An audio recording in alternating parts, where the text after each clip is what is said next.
When I was on Radio 4 last year, there was a great danger that I would violently agree with the person who was opposing me. And I'm glad to say, for your sake, tonight, that that's not going to happen tonight, because I passionately believe against tonight's motion. And my opposition to it is based on three fundamental arguments. The first is that I believe we've been in a new Cold War since arguably 2008, when Putin invaded South Ossetia, and certainly since 2011, when the Ministry of Defence stopped sharing military data with Moscow. Secondly, the Foreign Office has been so badly decimated by the Treasury since the financial crisis that it is incapable of even leading a thirsty horse to water. And thirdly, it is politics, Putin and the press who are inflaming the Anglo-Russian relations, not British diplomacy. So let me expand on these arguments with some evidence and start at the end by dismissing the notion that we're about to enter a new Cold War. I hope that we can all agree that 20 years ago, were in, as we approached the millennium, we were in what in hindsight could be described and characterised as an era of benign cooperation. In case anyone is in any doubt, I have with me here a document which is part of a series of British government documents that were published in 2003 called Strategic Trends. It's been republished 4 times. This is the political dimension, and on page 717, in between the section on the European Union and the People's Republic of China, it provides some analysis on Russia. It says that the threat from Russia is more likely to stem from its weakness than its resurgence. Its key geostrategic objective is likely to be self-defense against internal separatism and external threats rather than overtly threatening anyone else. Western policy is therefore likely to concentrate on helping Russia manage its difficulties. Key objectives will be to avoid the collapse of central government. So there we were 20 years ago, or after 9/11, in a position where the relationship with Russia was warm. I personally experienced this firsthand at undisclosed meetings in Sussex with senior Russian diplomats and the military.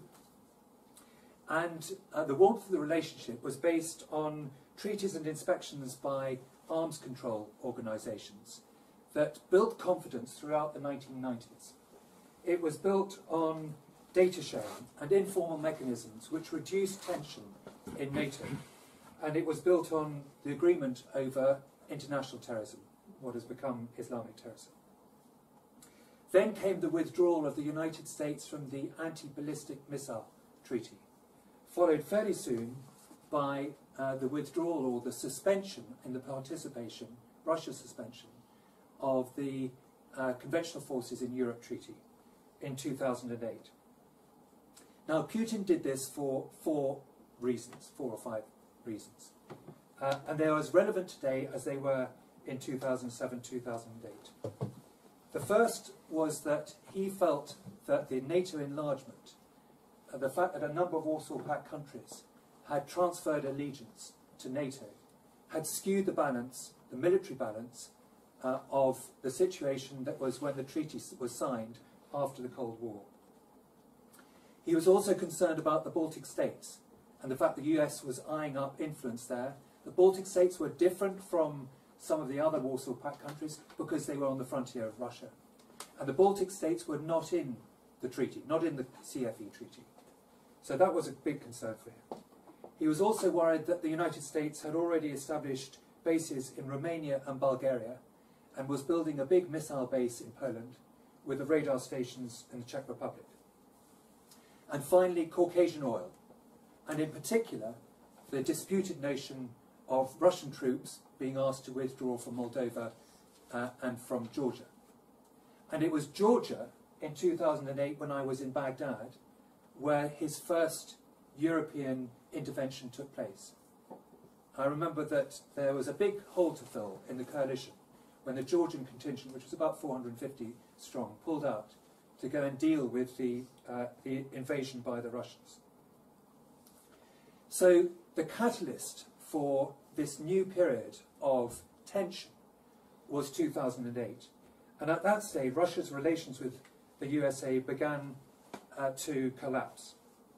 A resurgence of Russian foreign policy, combined with 8 years of economic growth, made the West wary. British defence policy changed on the 25th of November 2011 when we stopped sharing military data with Russia. The situation was exacerbated over Syria, Crimea, Ukraine, and the Arctic. And this led to NATO at the 2016 Warsaw Summit to agree its enhanced forward presence in the Baltic states. All the paraphernalia that helped to end the Cold War with the Soviet Union was dismantled. And now, in its place, we have the confrontational policies and postures. As we attempt to defend our rules-based society and protect our national interests, the risks of miscalculation are high, and the consequences grave. But there's no doubt in my mind that we are currently in an arm lock with Russia that will last at least another decade. My second argument is about the role of British diplomacy and the Foreign and Commonwealth Office. I think we can all agree that the purpose of British diplomacy is not to lead the country to war, and that if we're heading that way, it is due to miscalculation rather than deliberate intent. To my mind, the job of diplomats is to build relationships that overcome the intelligence service's morbid threat assessments and negative statistics. Treaties and trade help, but security perceptions are enhanced by behind-the-scenes pragmatic work and candid communications, not press pronunciations. Unfortunately, British diplomacy has been decimated by the fallout from the financial crisis of 2007. Last year, Ambassador Christopher Maher said that it was essential to have staff well versed in country, but that Britain had reduced its Foreign Office posts and attaches, closed training and language schools, and dispersed its historic archives. On the 11th of May this year, the Permanent Under-Secretary in the Foreign Office, Simon MacDonald, admitted that over half of the British foreign posts have only 1 or 2 Foreign Office diplomats, or are locally staffed, and that Britain was now dependent on multilaterals, including the European Union, to do the heavy lifting in many places. No one could doubt that British foreign policy since the 2011 Strategic Defence and Security Review has been focused on domestic issues. I would also argue that there's been a foreign policy vacuum since the government motion to join military action against Assad's regime over his use of chemical weapons was defeated in the House of Commons in 2013. You don't have to take my word for this. 3 weeks ago, Tom Tugendhat, chair of the House of Commons Foreign Affairs Committee, said, and again I quote, "The Foreign Office, once one of the 4 great offices of state, is a shadow of its former self. Its role, directing foreign policy, has been gradually hollowed out. It has lost control of essential aspects of overseas influence, like Europe, trade and development, and it is obliged to take part in a tug-of-war with the Cabinet Office, which subscribes to a more limited idea of national security. This has created silos in our foreign policy and a culture in which different departments fight each other for resources at home and abroad. The consequence of all this is that successive talented foreign secretaries have been hobbled. They've had the title, but they haven't had the power. So although there are plaintive cries of no strategic shrinkage, I'm afraid to say that it is deluded thinking to claim, as in tonight's motion, that British diplomacy is providing serious leadership on the world stage. My third argument is to propose that politicians, Putin and the press are to blame for inflaming the Anglo-Russian relationship, not diplomacy. Soundbite politicians are not diplomats.